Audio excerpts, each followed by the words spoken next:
salam. Alhamdulillah, wassalatu wassalam ala rasulillah. Amma ba'd, on va continuer par rapport à ce qu'il y a déjà dit. C'est bon, hein, laisse faire. C'est bon, hein? Hein? Oui.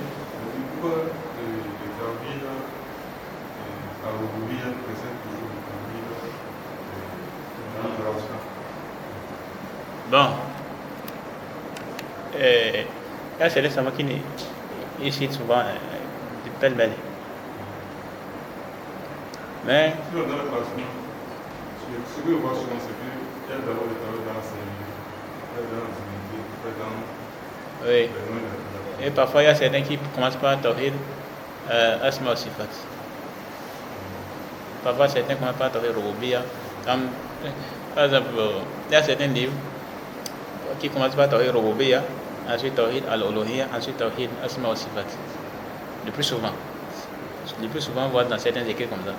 Dans d'autres écrits, c'est Tawhid Rububiyya et Tawhid Asma wa Sifat et Tawhid Al-Uluhiyya. Comme par exemple, le livre Al-Mu'taqad Sahih de Ibn Bargis. Dans le livre Al-Mu'taqad Sahih de Ibn Bargis, il a commencé par Tawhid Al-Rububiyya, ensuite il a enchaîné avec Tawhid Al-Asma wa Sifat. Et c'est après ça qu'il a parlé de Tawhid Al-Uluhiyya. Et du coup, chez Ibn Baz aussi, dans le premier tome de son Majmu' Fatawa, il y a certaines de ces conférences-là qu'il avait fait sur Tawhid, ils ont amené ça. Et dedans, là, c'est Tawhid al-Rububiyya, ensuite Tawhid Asma wa Sifat, et ensuite maintenant Tawhid al-Uluhiyya. Hein? L'on n'a pas assez d'informations. Bon, en fait, certains commencent par dire les Tawhid al-Rububiyya, là. En général, les gens, il n'y a pas de problème par rapport à ça. Dans la création, là, tout le monde reconnaît ça. Quand tu vois un chrétien, là, il dit, bon, même s'il ne dit pas Allah, il dit Dieu est le créateur. Dieu est le créateur. Allez, même avec les photos, là, il n'y a pas de problème par rapport à ça. Il entend souvent Dieu est le créateur, Dieu est le créateur. Le tout suprême et là. Bon, bien vrai, certains chrétiens, ils essayent d'amener des polémiques, des tas de philosophes autour de Issa. Qui est l'identité d'Issa lui-même là. Si les chrétiens, ça fait l'objet d'une divergence entre eux. L'objet d'une divergence entre eux. Là, c'est qui m'ont dit qu'il est Allah, donc il est Dieu là. D'autres m'ont dit qu'il est Dieu, fils de Dieu. Ils vont amener des tas de philosophes comme ça. Mais non, le plus souvent là, Dieu le créateur là, il n'y a pas souvent de problème par rapport à ça. Même quand il voit une photo, il dit il y a un Dieu, il y a le créateur tout suprême là. Il n'y a pas de problème par rapport à ça. Le problème c'est seulement avec les athées qui réunissent l'existence d'Allah. Maintenant, et en général, parce que la création a accepté ça en fait. Le fait qu'il y a une divinité qui a créé tout ce qui existe, notamment les cieux et la terre, notamment celui qui fait pleuvoir et autres. En général. Mais il y a une défaillance dans ça. Et c'est à cause de cette défaillance-là que les gens sont tombés dans le shirk. C'est ça qui les a poussés dans le shirk. Je donne un exemple. On prend des cas, chez nous ici au Bénin, là, nous avons éprouvé avec l'histoire des marabouts. Là. Les bonnes dames, par exemple. Il y a certaines dames qui ont problème, par exemple, histoire de commerce. Elles veulent que le commerce, avance. Ou bien, certains ils veulent un boulot. Ou bien, certains ils ont problème d'enfant. Certains ils ont problème d'argent. Donc ils veulent une solution, ils cherchent une solution pour les problèmes. Et qu'est-ce qu'ils font? Ils vont se rendre, comme les autres même là, c'est problème de quoi à faire des jalousies dans le foyer et autres là. Mais il ne veut pas que le mari prenne une deuxième femme. Autre raison. Donc, il cherche solution. Et qu'est-ce qui va se faire? Qu'est-ce qui va se passer? Lui, il se tourne vers les charlatans, vers les marabouts pour aller trouver des solutions. Quand il se tourne vers ces marabouts-là, lui, il croit que ces marabouts est en mesure de lui donner ce qu'il a comme problème. Alors que cette chose-là, c'est Allah seul qui est capable. C'est Allah seul qui est capable. Et donc, ça rentre dans Tawhid Rububiyya. Maintenant, il a dédié ça à autre qu'Allah. Il est tombé dans les shirk. C'est pourquoi toute personne qui tombe dans les shirk là, il y a d'abord eu une défaillance dans le Tawhid Rububiyya. Les gens qui adorent les tombes, ils pensent que ils vont adresser les invocations.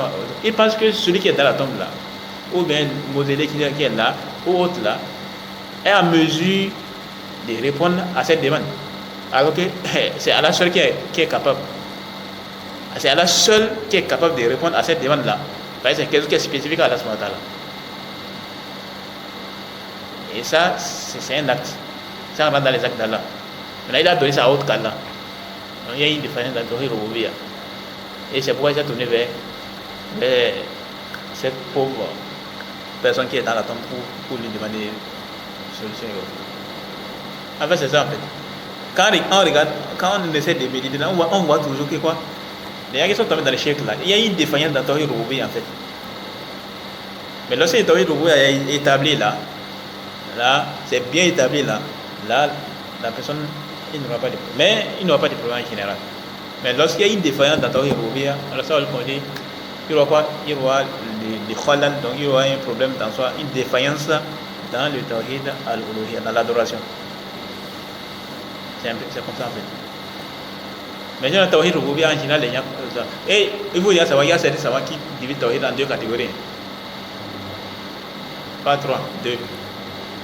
Et les deux là, ils vont combiner Tawhid Rububiyya et Tawhid Asma wa Sifat ensemble.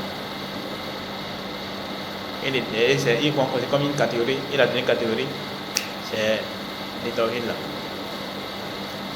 Et le chef Fawzan, il a amené même les différentes appellations là dans son livre de Rasul du Coran Karim. C'est un très bon livre. Un très très bon livre. Il a broché beaucoup de sujets qui ont rapport avec les Tawhid, les shirk, le kofre et autres. À la base, apparemment, c'est une conférence qu'il avait donnée, les gens ont retranscrit. C'est bon? On peut continuer? Ok. Donc la question suivante, ils ont dit quoi? L'auteur dit Ma hiya shurutu la ilaha illallah.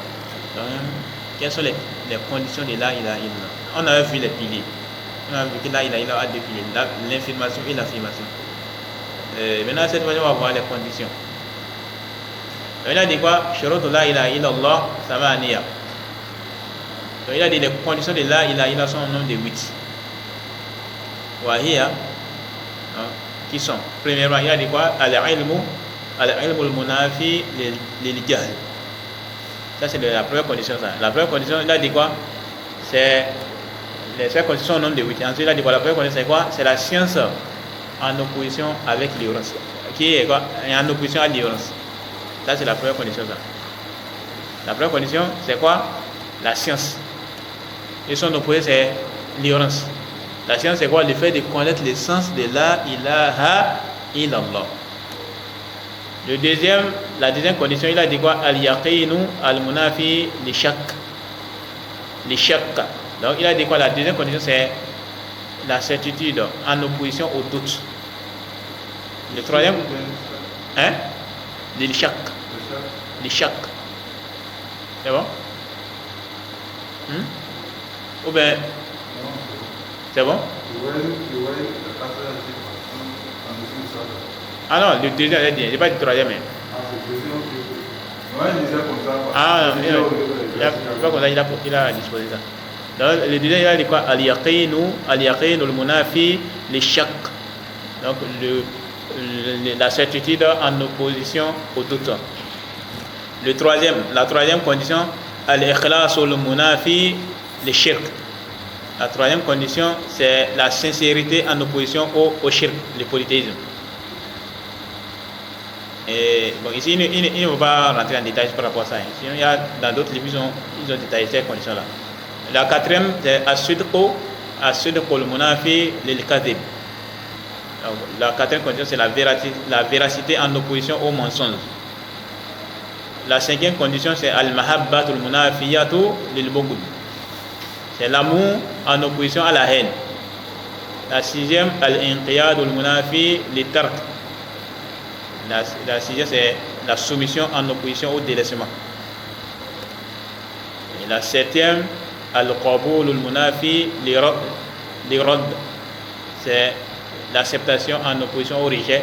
Et la 8e, al-kufr bima yu'bad min dunillah, c'est mécroire à tout ce qui est adoré en dehors d'Allah. Voilà les 8 conditions. Mais dans certains écrits, on parle de 7 conditions. Et les chaînes basent dans Durus dans Durus Muhimma, les leçons importantes là. Il a évoqué 8 conditions. Mais dans beaucoup d'écrits là, on parle de 7 conditions. Et ici là, par rapport aux conditions de la ilaha illallah, il y a par exemple le Cheikh Roslan qui a un livre sur ça. Sur la ilaha illallah. Son sens, ses conditions, ses piliers, ses mérites même. Il a détaillé ce sujet-là. Pour celui qui veut, il peut se référer à ces livres-là. Et c'est quoi le frère Abu Hanissa, il avait commencé la traduction de ces livres-là et les annotations à ces livres. Mais il n'a pas fini. Il y a déjà quelques années. C'est sur sa chaîne. Les livres de Cheikh Roslan. Pareil également, il y a le Cheikh Ubaid al-Jabiri. qu'Allah lui fasse miséricorde. Il a expliqué les conditions de la ilaha illallah. Et son explication, c'est même bénéfique. C'est très intéressant. Donc ici, l'auteur il ne s'est pas étalé sur ce sujet-là. Comme c'est juste le livre est destiné aux débutants, donc c'est de débutant à besoin. Donc il a dit cité comme ça. Et pour chaque condition, ils ont amené des preuves. Il y a des preuves par rapport à ça. Il y a des preuves par rapport à ça. Par exemple, la preuve on dit quoi, la science en opposition, on dit quoi, la preuve par exemple, Allah dit quoi dans le Coran, fa'alam annahu la ilaha illallah wastaghfir li dhanbik. Sache qu'en vérité, il n'y a aucune divinité mais l'adoration d'Allah et demande pardon pour tes péchés. Il y a plein de preuves qui sont venues par là. Ils ont amené des preuves par rapport à ça. Et donc ensuite maintenant il va faire quoi? Il a dit quoi? L'auteur a dit quoi ici? Ensuite il a dit quoi? Par des jumi'at fil baytain atiyain. Il a dit quoi?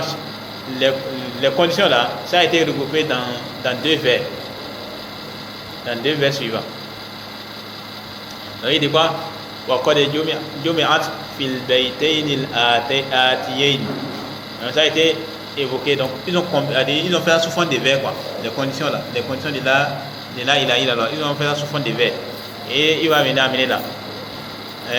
علم يقين وإخلاص وصدقك مع محبة وانقياد والقبول لها وزيد ثامنها الكفران منك بما سوى الإله من الأشياء قد أولها. C'est ça. Donc il a amené, c'est quoi? On dit quoi?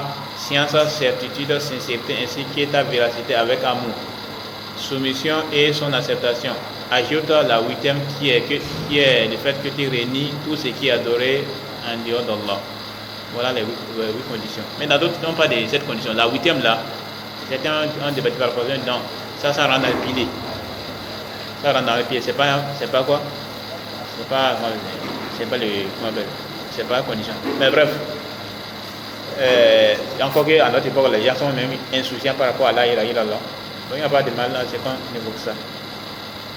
Ensuite, il a dit ma muqtada shahadati Allah ilaha illallah. Donc on veut maintenant parler des implications. Et de voir quelles sont les implications de la ilaha illallah.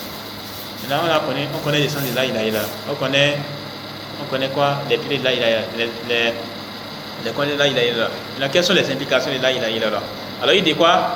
Muqtada shahadati Allah ilaha illallah yatadammanu amrayn. Donc il dit les implications de la ilaha illallah sont au nombre de deux. C'est deux choses. La première c'est quoi? Al-imanu billahi ta'ala bi tahqiqi tawhidihi wa ikhlasi al-ibadati lah. Wa hadha muqtada al-ithbat. Il dit quoi? Que la foi en Allah est très haut par la concrétisation de son tawhid ainsi que la sincérité à son égard. Ainsi que la sincérité à son égard. Il a dit quoi? Et c'est ceci, l'implication de quoi? L'implication de l'affirmation. Il a dit quoi? Al-iman billahi ta'ala bi tahqiqi tawhidihi wa ikhlasi al-ibadati lah. Donc la foi en Allah est très haut par la concrétisation de son tawhid ainsi que la sincérité à son égard dans l'adoration. Donc, ainsi que la sincérité à son égard concernant l'adoration. Donc, quand tu es en train d'adorer Allah subhanahu wa ta'ala, tu dois être sincère. Tu ne dois pas œuvrer pour que les gens puissent faire tes idoles. Non. Si tu fais ça là, il y a un problème avec la ilaha illallah. Malheureusement, beaucoup sont tombés dans l'ostentation. L'ostentation, c'est en contact avec la ilaha illallah. Tu dois être sincère dans ton acte de dévotion. Si tu es en train d'effectuer la prière, tu es en train de lire le Coran, peu importe cette forme d'adoration que tu es en train d'effectuer, tu dois être sincère. Tu le fais uniquement et exclusivement pour Allah subhanahu wa ta'ala. Tu ne le fais pas pour que les gens puissent faire tes éloges ou autre. Non. Donc on doit conclure la ilaha illallah. Et la conclusion de la ilaha illallah consiste à faire quoi? Les différentes formes d'adoration là. Tu vas essayer de voir ça uniquement et exclusivement Allah subhanahu wa ta'ala. Et l'autre là, la deuxième, c'est al-kufru bi kulli ma yu'badu min dunillah wal bara'atu min ash-shirk wal mushrikin. واجتناب نواقض الدين وهذا هو مقتضى النفي. Donc il dit quoi? Il dit me croire en tout ce qui est adoré en dehors d'Allah, le désaveu du shirk et de ses adeptes et des mushrikoun, et s'écarter de ce qui annule la religion. Ça fait partie des implications de la ilaha illallah. Les implications de la ilaha illallah, quoi? Le fait de me croire à tout ce qui est adoré en dehors d'Allah. Donc le fait de me croire à l'adoration des idoles, le fait de me croire à l'adoration des tombes, le fait de me croire à l'adoration des quoi? Des arbres, le fait de me croire à quoi? Au pratique du shirk, le fait de me croire à la religion des polythéistes, notamment que ce soit le vaudou, que ce soit le bouddhisme, que ce soit l'hindouisme, autres, le judaïsme, le christianisme et autres là. On se doit de se désavouer de ça. Pareil également, on se doit également de se désavouer des mushrikoun, des polythéistes, des mécréants. Et ça, c'est dans Al-Wala wal-Bara, on voit ça. L'alliance et les désaveux. La question de l'alliance et les désaveux. Et il y a beaucoup de savants écrits dans ce sujet-là, notamment les chefs Bazmoul et également les chefs Swali Al-Fawzan, Hafidullah Ta'ala.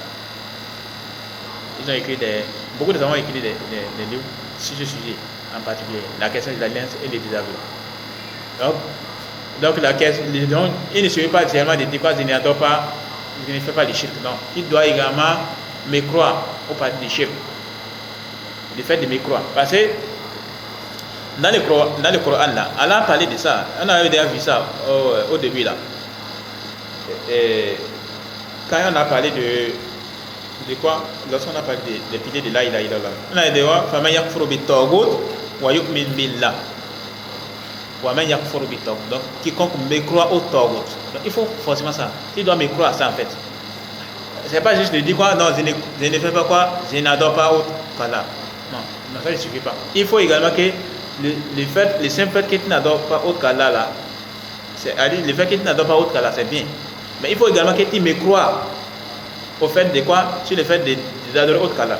Par exemple, toi tu n'adores pas un Isa fils de Maria. Ou bien, on va prendre un exemple, l'adoration des tombes. Par exemple, tu n'adores pas les tombes. Tu ne pratiques pas l'adoration des tombes. Ok. Mais est-ce que c'est suffisant? Non. Tu dois également me croire à l'adoration des tombes. Tu ne dois pas croire qu'on doit adorer les tombes. Le fait de croire qu'on doit adorer les tombes, même si toi tu ne le fais pas, c'est une pratique de shirk. Une pratique de shirk par la croyance.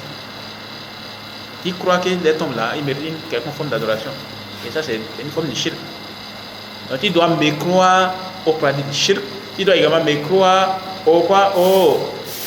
Dans les différentes pratiques de shirk qui existent là. Que ce soit l'adoration des tombes, que ce soit l'adoration des idoles, que ce soit l'adoration du feu, que ce soit l'adoration des arbres, que ce soit l'adoration des cailloux et autres formes de shirk qui existent. On doit me croire à ça. Donc il ne suffit pas de dire je ne fais pas l'adoration de l'autre qu'Allah ce matin. Non, il faut également que tu me crois. Parce qu'Allah dit quoi? Faman yakfuru bit-taghut wa yu'min billah. Et croire en Allah. Tu dois me croire au taghut et tu crois en Allah. Il faut les deux. La mécréance vis-à-vis de toute adoration vouée à autre qu'Allah et le fait de croire à Allah subhanahu wa ta'ala. On a éprouvé. Parce que certains ont dit non, que nous, moi je n'adore pas autre qu'Allah. Moi je n'adore pas autre qu'Allah. Ok, oui, c'est bien, mais est-ce que tu me crois? Parce qu'il y a certains ont dit quoi? Il y a les chrétiens qui ont dit non, il faut les laisser. Il faut les laisser, ils vont faire les pratiques de shirk. Pourquoi vous allez les interdire? Vous allez répondre à quoi? Vous allez répondre devant Allah et aussi ils vont répondre. C'est pas votre problème. Il faut les laisser, ils vont faire les pratiques de shirk. Comme on entend certains. On dit, ou bien certains qui disent quoi, qu'on doit aussi permettre aux chrétiens de venir adorer Allah dans l'église ou bien aussi. Malheureusement. C'est triste. Donc l'auteur dit quoi ici? Donc, il a fait ici le fait de mécroire à tout ce qui est adoré en dehors d'Allah. Al-kufr bi kulli ma yu'bad min dunillah wal bara'atu min ash-shirki wal mushrikin wa ijtinabu nawaqid ad-din, et le fait de s'écarter, le fait de s'éloigner des animatifs de la religion, le fait de s'éloigner.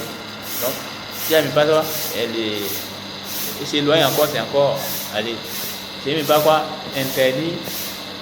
On n'est pas même pas d'interdit, on dit même quoi, le fait de s'éloigner. Et s'éloigner là, c'est encore plus intense que le fait de dire que c'est interdit. Le fait de dire s'éloigner, parce que dans les versets là, voilà dit quoi, voilà pas de ma santé. Qul li ummati rasulan an i'budullaha wajtanibu. Allah dit quoi, wajtanibu at-tawhid, wajtanibu. Il a dit quoi? Qu'est-ce que les prophètes ont dit? Les messagers ont dit quoi? Adorez Allah et écartez-vous. Donc le fait de s'écarter des pratiques shirk et écartez-vous du tawhid, l'adoration des fausses divinités.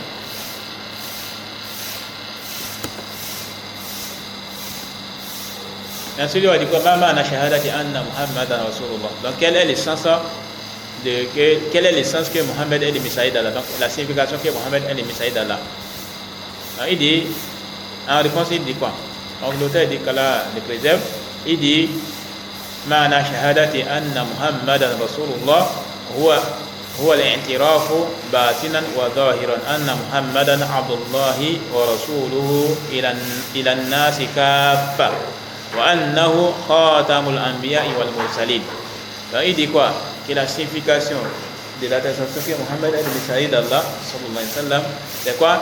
Est de reconnaître de manière cachée et de manière apparente, donc intérieurement et de manière apparente, que Muhammad sallallahu alayhi wa sallam est un serviteur d'Allah. Wa anna Muhammadan abdullahi wa rasuluhu. Donc Muhammad est le messager, est quoi?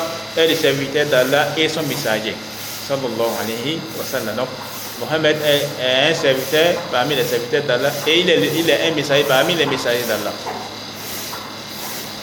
Envoyé à quoi? À tous les gens. Il y a certains qui vont te dire quoi? Non, le prophète là, il est envoyé pour les Arabes. Non, c'est une parole fausse. Le prophète a été envoyé pour l'humanité tout entière. Tous les malades concernés par le message du prophète sallallahu alayhi wa sallam. C'est pas juste les Arabes.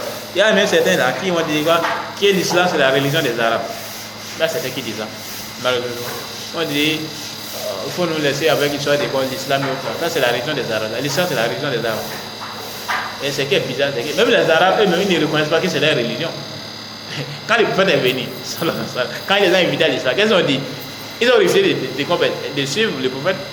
Ils ont dit quoi? Qu'ils sont sur quoi? Ils ont su la religion de leurs ancêtres. Donc, même les Arabes, eux, ils ne reconnaissaient pas que l'islam était leur religion. Et ils ne reconnaissaient pas. Il y a certains qui ont amené ça. On dit quoi? Que non. L'islam c'est la religion des Arabes parce que le prophète est un arabe sallallahu alayhi wa sallam. Non, c'est pas comme ça. Là, tous les prophètes là sont des arabes.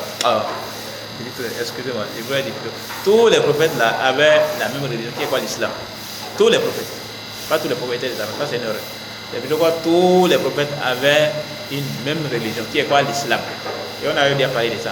Il y a l'islam de manière générale, l'islam de manière spécifique. Maintenant, sauf que les prophètes qui étaient venus auparavant, avant le prophète Mohammed sallallahu alayhi wa sallam, ces prophètes-là, les messages concernaient les personnes de manière particulière. Ce n'est pas tout le monde qui est concerné par les messages. Par exemple, le message du prophète Moussa, ça ne concernait pas tout le monde. Le message du prophète Isa, ça ne concernait que les enfants d'Israël, et ainsi que les autres prophètes. Contrairement aux derniers des prophètes, les messagers d'Allah sallallahu alayhi wa sallam, lui, son message concerne tout le monde. Tout l'univers, même les djinns sont concernés par son message. Tous les gens, jusqu'à la fin des temps, ils sont concernés par les messages du prophète sallallahu alayhi wa sallam. Donc le fait de quoi de détenir son message, c'est de la mécréance. Le prophète sallallahu alayhi wa sallam a été envoyé pour l'humanité tout entière. C'est pas juste pour les Arabes, non. C'est pas juste pour les Arabes. Et il a dit quoi? Et qu'il est. Et il est quoi? Wa annahu khatamul anbiya'i wal mursalin. Et il est des sceaux des prophètes et des messagers. C'est le dernier des prophètes et le dernier des messagers. Le messager d'Allah, il est le dernier des prophètes. Il n'y aura pas de prophètes, il n'y aura plus de prophètes après lui. Ceux qui vont prendre la prophétie après lui, ce ne sont que des faux prophètes. C'est des menteurs seulement. Et combien de personnes ont prétendu être des prophètes? Il y a même certains hadiths où le prophète a dit quoi, avant l'heure, il y aura des menteurs qui vont sortir, non? Il y aura des faux prophètes qui vont sortir. Il a même parlé même, a dit, et même jusqu'aujourd'hui, il y a des gens comme ça qui se regardent des prophètes, qui sont des prophètes. L'autre là, même dans la secte des Ahmadiyya, ils disent que quoi? Au sujet de Ahmed Goulam là, ces gens-là, ils ont des conceptions de couf seulement, des conceptions de la mécréance. Il y a de cela quelques années, ça c'est pas longtemps, ils avaient lu une épître sur la secte des Ahmadiyya. C'était quelqu'un qui avait écrit ça. C'est là je me suis rendu compte des pratiques de shirk, des conceptions de shirk, des conceptions de mécréance qui étaient dans cette secte-là, les Ahmadiyya. Et donc, je n'étais pas étonné de voir que les savants les ont rendus mécréants. Cette secte-là, les Ahmadiyya, à cause de ces conceptions-là, malheureusement. Et certains sont trompés par les richesses, malheureusement. Cela nous réserve de leurs mots. Et donc, ensuite, maintenant, la dernière question dans ce chapitre-là dit quoi? Ma muqtada shahadati anna Muhammadan Rasulullah. Quelles sont les implications que Muhammad est le messager d'Allah sallallahu alayhi wa sallam? Muqtada shahadati anna Muhammadan Rasulullah ta'atuhu fima amara wa tasdiquhu fima akhbara wa iktinabu ma naha anhu wa zajar wa alla yu'bada Allah illa bima shara'a. Alors, il dit quoi? Les implications. Donc, l'implication que Muhammad sallallahu alayhi wa sallam est le messager d'Allah, c'est quoi? Il a dit quoi? Muhammad est le messager, ça implique quoi? Ça implique le fait d'obéir à ses commandements, à ses ordres, de croire en ce qu'il apporte comme information, de s'éloigner de ce qu'il interdit et de ce qu'il blâme et de n'adorer Allah qu'avec ce qu'il a légiféré. Ça c'est important. Il a dit quoi? Qu'on doit obéir à ses ordres. Le fait de désobéir au messager d'Allah, c'est grave. Quand les prophètes donnent un ordre, on se soumet. فليحذرن أن يخالفون عن أمره أن تصيبهم فتنة أو يصيبهم عذاب أليم. Qui prennent garde ceux qui s'opposent à son ordre, qu'un châtiment, qui ne prennent les atteints ou qui ne les atteint un châtiment douloureux. Allah met en garde contre le fait de contredire l'ordre du messager d'Allah, l'ordre de son messager, sallallahu alayhi wa sallam. Quand les prophètes donnent un ordre là, il ne faut pas discuter, il faut se soumettre. Pour ceux qui ont étudié la biographie du prophète, on sait ce qui s'est passé dans la biographie, lors de la bataille de Uhud. Le prophète a donné l'ordre. Il a demandé aux gens là de ne pas quitter la montagne. Peu importe, même s'ils voient, mais quand la bataille va commencer, et que s'ils voient qu'ils se font entretuer là, de ne pas descendre, de rester toujours là. Le prophète il les a donné des consignes. Ils ont juste désobéi à son ordre là. Et qu'est-ce qui s'est passé? À cause du fait qu'ils ont désobéi à un seul ordre parmi les autres prophètes, qu'est-ce qui s'est passé? On connaît l'histoire, ceux qui ont utilisé la biographie du prophète. Quand on dit des gens qui vont désobéir aux ordres du prophète, le prophète a donné de laisser pousser là-bas. Quand il va dire, non, c'est pas obligatoire. Pourquoi c'est pas obligatoire? Parce que c'est pas dans le Coran. Beaucoup disent ça. Pourquoi c'est pas obligatoire? Parce que c'est pas dans le Coran. Ah bon? Comme les autres ne sont pas dans le Coran, c'est obligatoire. Est-ce que tout ce qui est dans le Coran est obligatoire? Non. Est-ce que tout ce qui n'est pas dans le Coran n'est pas obligatoire? Non. Il y a des choses qui ne sont pas dans le Coran et c'est obligatoire. À titre de zakat, c'est dans le Coran. Il n'y a pas une trace de zakat dans le Coran. Pourtant, ça va pas être des obligations religieuses. C'est vrai, il y a des gens divergents, c'est obligatoire ou pas, mais les hadiths est venu, l'ordre est venu dans les hadiths. Quand les prophètes donnent un ordre, c'est fini. C'est quoi? Ça devient obligatoire. Sauf si on a des indices qui montrent que l'ordre n'est pas obligatoire. Et ça, c'est connu. L'ordre, à la base, l'ordre implique l'obligation. Compte tenu des preuves qui sont venues par rapport à ça. Ensuite, il a dit quoi? Et de croire en ce qu'il apporte comme information. Ok, le prophète sallallahu alayhi wa sallam donne une information, ce qui nous incombe, c'est de se soumettre. L'information que le prophète a donnée, Et lorsque l'information est prouvée, c'est prouvé que le prophète a dit ça, alors il est obligatoire de se soumettre, de croire à ça. On ne doit pas discuter. Comme les personnes aujourd'hui discutent sur les informations que le messager d'Allah nous a informées, nous a données. Et sur quoi les messies d'Agal, le faux messie. Comme les personnes essaient de rejeter les hadiths sur les faux messies. C'est beaucoup, hein. Les châtiments de la tombe. Pourtant, même les châtiments de la tombe, même là, c'est même pour eux d'aller par le Coran. Il y a des gens qui rejettent ça. Tout récemment, pendant le mois de Ramadan, il y a discuté avec un frère. Wallah, des discussions. Après, je me suis posé la question, est-ce qu'il est musulman? Wallah, il est disant qu'il est musulman. Est-ce que toi tu es musulman? Hein? Elle dit, papa, il y a certaines choses là. Quand tu ne vois pas, tu vas dire quoi? Non, ok, c'est pas possible qu'un musulman puisse avoir une telle conception. Des discussions sur plein de sujets d'ordre religieux. Il a rejeté ça. La question de l'abrogation dans le Coran. Il rejette ça. Le fait que dans le Coran, il y a l'abrogation, des versets qui s'abrogent. Il y a des versets qui abrogent d'autres versets. Est-ce que ça existe dans le Coran? Il rejette ça. Il dit non, il n'y a pas. La question de quoi? La lapidation.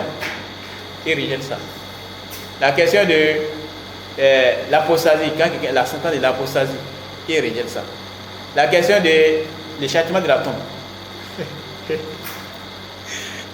Il a rejeté ça. Après, il a demandé, t'es sûr que tu es musulman? Wallah, il a dit ça clairement. T'es sûr que tu es musulman? Il dit, et ça, c'est vous qui dites qu'il est musulman et qui n'est pas musulman là. Je vais te dire que c'est musulman. Wallah, pendant le mois de Ramadan qui est terminé là. Après, il a dit, ok, la prière là, comment tu fais ça? Wallahi, quand nous guide quoi. Il m'a dit, il hésitait de répondre quoi. Il m'a dit, comment il fait quoi pour les nombres de rakats là? Mais c'est pas dans le Coran. Et comment tu fais la prière de jour? Comment tu fais? Combien de rakats tu fais? Ah, ça, combien de rakats? La prière là, il était là. Il était là seulement. Il ne savait pas qu'est-ce qu'il allait répondre. Parce que s'il disait que c'est venu à son nom, alors là, de refuser par rapport à ça. Là, il a dit quoi? Il a d'abord dit que la personne fait comme il fait. C'était ça qu'il m'a dit d'abord. Wallah, il m'a dit ça. Après, il a dit quoi? Après, il a dit, mais de toute façon, la prière, c'est quelque chose qui se répète. Il m'a dit quoi? Que la prière, c'est quelque chose qui se répète. Depuis le temps du prophète jusqu'à notre époque. Donc toi, tu te bases sur ça. Mais au sujet des hadiths là, tu ne sais pas aussi que les hadiths se répètent. C'est pas parce que chez nous au Bénin ici là, on n'étudie pas. Que ça veut dire que ça ne se répète pas. Va dans les pays arabes là. Vas-y en Arabie Saoudite, ou même ici en Égypte là. Les hadiths, c'est quelque chose qui se répète. La science des hadiths là, l'étude de Sahih Bukhari, Sahih Muslim, Nasaï, tous ces hadiths, ça se répète. On étudie ça.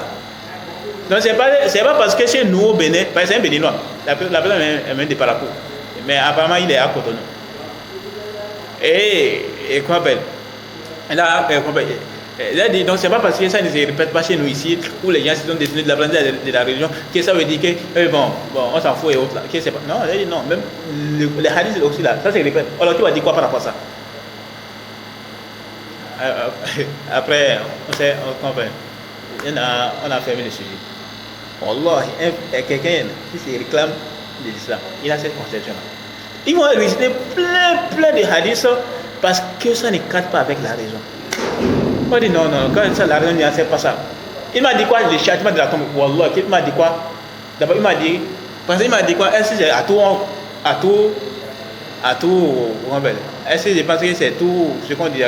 Il ne croit pas à tout ce qui est là. Il ne croit pas à ça. Il a dit même le châtiment de la tombe. Le châtiment de la tombe, c'est pas venu truc là. Il a dit, est-ce que toi tu m'as d'abord demandé d'abord, est-ce que je crois au châtiment de la tombe? Pourquoi tu ne m'as pas demandé d'abord? Il a dit, ok.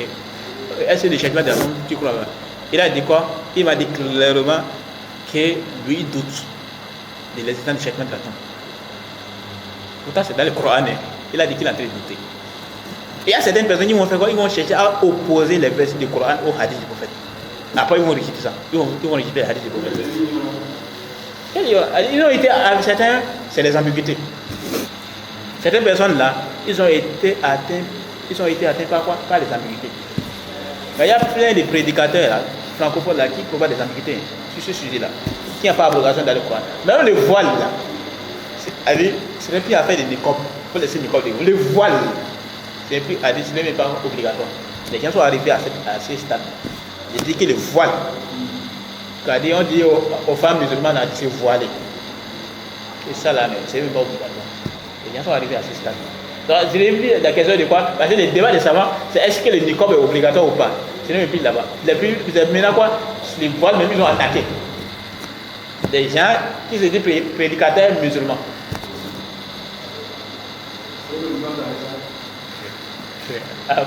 En tout cas, remercions Allah du fait qu'Allah nous a guidés et nous a épargné ces ambiguïtés. Il y a les gens qui sont très actifs. L'autre là, il y a quelqu'un avec Ousmane Timéra qui est très actif dans ça. Il faut parler d'Ousmane Timéra, c'est un égaré là. Il avait refusé, ça avait déjà pris d'un an d'écran. Sur la question de quoi? Même le mariage d'Aïcha avec le prophète, à l'âge de 6 ans, beaucoup rejettent ça. Ils avaient amené un exemple. Par exemple, même dans mon village, par exemple, il y a une fille qui est tombée enceinte à l'âge de 8 ans. Dans mon village, la rivière dans laquelle je suis né, il y a une fille qui est tombée à l'âge de 8 ans, enceinte. Et elle a accouché à l'âge de 10 ans comme ça. Quand elle avait 10 ans, ça tournait autour de 10 ans. Quand elle avait environ 10 ans, elle avait accouché. Oui. En fait, l'histoire de mariage là, c'est pas problème d'âge, comme disait Ibn Taymiyyah. C'est un problème de puberté en fait. Et donc, souvent quand les gens ils font quoi? Bon, c'est un problème de. La parole d'Ibn Taymiyyah plutôt, c'est quoi? Par rapport au menstrues. Les savants sont unanimes que quoi, la femme qui a vu ses menstrues, elle est devenue pubère. À l'unanimité de ça, il n'y a pas de débat sur ça. Voilà que la femme peut être pubère même avant. Est-ce que la puberté là, les menstrues là, c'est conditionné par. Il y a un âge par rapport à ça. Il y a une divergence entre ça. Ils m'ont dit quoi? Et certains ont donné des avis. Ils ont fait un effort d'interprétation pour donner des avis. Ils m'ont refusé. Il a dit quoi? La parole qui est juste, c'est qu'il n'y a pas d'âge. Parce que les femmes diffèrent d'une personne à une autre. Et c'est une réalité. Il y a certaines femmes qui ont vu les menstrues à l'âge de 11 ans. D'autres c'est à l'âge de 15 ans. D'autres même c'est avant ça. À l'âge de 10 ans. D'autres même à l'âge de 9 ans et autres là. Donc, maintenant, il y a des gens qui rejettent les mariages d'Aïcha. Ils disent que c'est une fille ou autre. Elle dit très bien, c'est très simple. Nous sommes tous d'accord que quand quelqu'un est éprouvé, et la personne craint de tomber dans le zina. La personne va se marier ici, il a la possibilité de se marier. Il y a une fille, il y a une soeur là qui est craint de tomber dans le zina. Et elle a l'âge de puberté, elle a déjà atteint l'âge de la puberté. Et quelqu'un est venu pour la demander à marier. On va refuser de la marier. Parce que sous prétexte que elle n'a pas encore 18 ans, 20 ans et autres. Ah non, il demande d'ouvrir une porte de fitane. Et donc, la soeur là maintenant, elle, étant donné que la puberté, donc la soeur des menstrues, ça n'a pas d'âge. Maintenant, suppose que la fille là, elle a 9 ans lorsqu'elle a eu ses menstrues. Et à l'âge de 10 ans, elle est prouvée. Elle est tentée de tomber dans le zina. Et est-ce qu'on va la marier? Quelqu'un est venu pour la demander à marier. On va la marier? Ou bien on va dire que non, elle n'a pas encore l'âge de 18 ans, on va la marier autre. Tu vois, j'avais lancé cette question-là. Les gens vont originer, c'est le noir. Il y a des gens aujourd'hui qui essaient de démontrer coûte et coûte qu'Aïcha Radhiyallahu s'est mariée à l'âge de 18 ans. Coûte et coûte. Pourtant, Aïcha plutôt, elle dit quand elle s'est mariée au prophète lorsqu'elle avait 6 ans, ils ont consommé le mariage à l'âge de 9 ans. Mais ils vont dire, oh, non, c'est plus ça. On dit non, que c'est à l'âge de 18 ans qu'elle s'est mariée.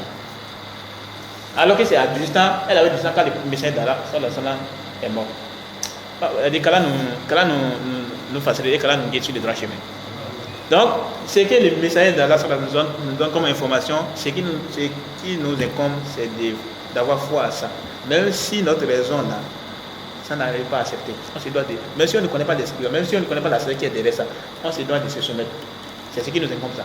C'est la base ça. Mais si Allah nous a facilité à connaître la sagesse qui est derrière ça, pour que le messager d'Allah a dit ça, alors alhamdulillah. Mais dans les cas ici, on doit d'abord quand même se soumettre. Pourquoi? Parce que c'est le messager d'Allah qui a donné ça comme information. Par exemple, c'est quelqu'un qui a dit on va parler de changement, on dit quoi? Toi tu es parti là-bas, tu as vu ça. Quand on parle mon carré qui vont poser des questions, tu es parti là-bas pour, tu as vu ça, tu es parti là-bas pour faire ça. Ça, c'est des mensonges seulement, des mythes seulement. Alors que c'est le message d'Allah qui nous a informé de cela. Donc, ce qui nous incombe, c'est d'avoir foi à ça et de se soumettre et de s'éloigner de ce qu'il a interdit. Donc, ce que le messager d'Allah interdit, là, on se doit de s'en écarter. Le prophète a interdit telle chose, ce qui nous incombe, c'est de s'en écarter. On ne doit pas le faire. Mais malheureusement, c'est des qui sont laxistes aujourd'hui. On dit le prophète a interdit telle chose, on dit non, c'est pas obligatoire. On dit le prophète a interdit telle chose, non, Allah est Ghafour Rahim. Allah est tout miséricordieux, Allah est miséricordieux et pardonné. On est devenu laxiste en fait, malheureusement. Et de ne adorer qu'Allah de la manière qu'il a légiféré. Ah, ça là, beaucoup sont dans quoi? Beaucoup, c'est quoi? C'est détourné cet aspect-là. Et beaucoup, ils sont motivés à faire des adorations. Mais tu vas voir les adorations qu'ils font là, ça n'a rien à voir avec la charia du messager d'Allah. Le messager d'Allah, il a été envoyé. Pour faire quoi? Pour exposer le comment de l'adoration. Allah nous a dit dans le Coran, il a dit quoi? Ya ayyuhalladhina amanu la tuqaddimu bayna yadayhi Allahi wa rasulihi. Oh, vous qui avez cru, ne devancez pas Allah et son messager. Allah nous a interdit de les devancer et de devancer son messager. Sallallahu alayhi wa sallam. Et dans les hadiths, qu'est-ce que le messager d'Allah sallallahu alayhi wa sallam nous a dit? Il a dit quoi? Man amila amalan laysa alayhi amruna fa huwa rad. Celui qui fait une œuvre qui ne relève pas de notre ordre, cette œuvre est rejetée. Et dans une autre version, il a dit quoi? Man ahdatha fi amrina hadha ma laysa minhu fa huwa rad. Et celui qui innove dans notre affaire ci, ce qui n'en fait pas partie, alors c'est rejeté. Donc, dans les prophètes sallallahu alayhi wa sallam, pour que tu fasses d'abord une adoration, il faut que le messager d'Allah te donne l'ordre. Il faut que le messager d'Allah te dise de faire ça. Dans les cas échéants, tu es en train de innover dans la religion. Donc, ce qui est en train de faire comme une adoration là, il faut que ça soit en conformité avec la charia du messager d'Allah sallallahu alayhi wa sallam. Si ce n'est pas en conformité, alors tu es en train d'innover dans la religion. Et on verra ça un peu devant, lorsque l'auteur va parler des conditions de l'adoration. Mais avant de terminer, j'avais omis d'évoquer un point là. Quand on a parlé de quoi? Le messager d'Allah. Mohammed est le messager d'Allah. Lorsque l'auteur a dit quoi? On va terminer par ça. Quand il a dit quoi? Wa anna Muhammadan abdullahi wa rasuluhu. Mohammed est le messager d'Allah, c'est le serviteur d'Allah et son messager. Mohammed est le serviteur d'Allah, on ne doit pas l'adorer. On ne doit pas l'adorer. C'est un serviteur, donc on ne doit pas l'adorer. Donc ceux qui adorent les messagers d'Allah, ils sont en erreur. Ils sont mis dans les fétiches. Et il est le messager, on ne doit pas les démentir. On doit croire en lui. C'était les deux points que je voulais évoquer. Donc il est un serviteur, on ne doit pas l'adorer. Et il est messager, on ne doit pas le démentir. On se doit de croire en lui, d'avoir foi en lui. Voilà ce que je voulais évoquer comme point par rapport à cet aspect-là. Donc on va s'arrêter ici. C'est la fin de ce chapitre-là. Ensuite, maintenant, les prochains chapitres ont rapport avec quoi? Les piliers de la foi et ses fruits. On va s'arrêter ici. Subhanakallah wa bihamdika, ashhadu an la ilaha illa anta, astaghfiruka wa atubu ilayk.